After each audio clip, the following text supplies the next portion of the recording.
welcome to Friday Think. We're here at sea.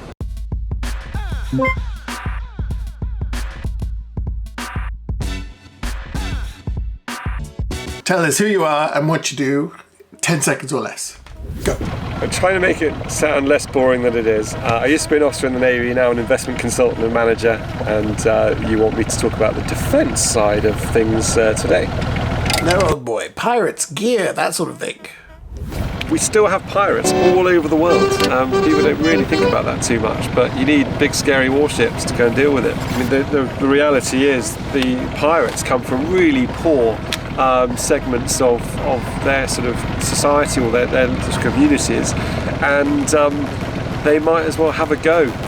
Tragic as it is, they have very few alternatives to trying to catch a big western ship that someone will pay a big ransom for. You know, I once arrested a pirate off the coast of Iraq who had a beard and a parrot, and when I radioed this in, no one believed me. I did an awful lot of boarding operations that the Americans couldn't believe, but I would go with just my translator and without the body armour or sidearm that you traditionally would go with. And I'd actually go with Sara Lee chocolate gatto and packs of batteries and talk football for about half an hour. And once I'd made friends with them over a bit of cake, I'd just say, right, where are the bad guys? And 9 times out of 10 they told us, and they were exactly right. You, cake or death? Death, please. No, cake, sorry, cake. Cake or death. Quick fire round.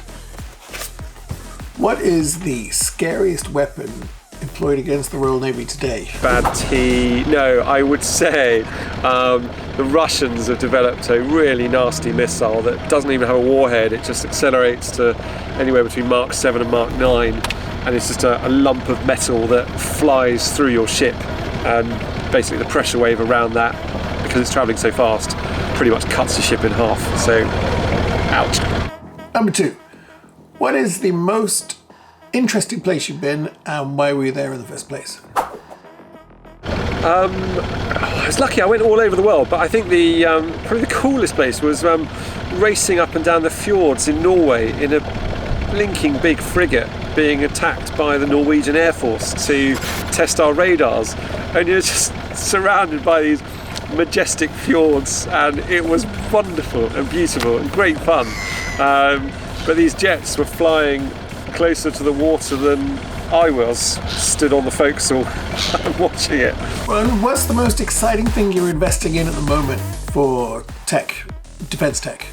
So everyone talks about Amazon delivering parcels, to your door.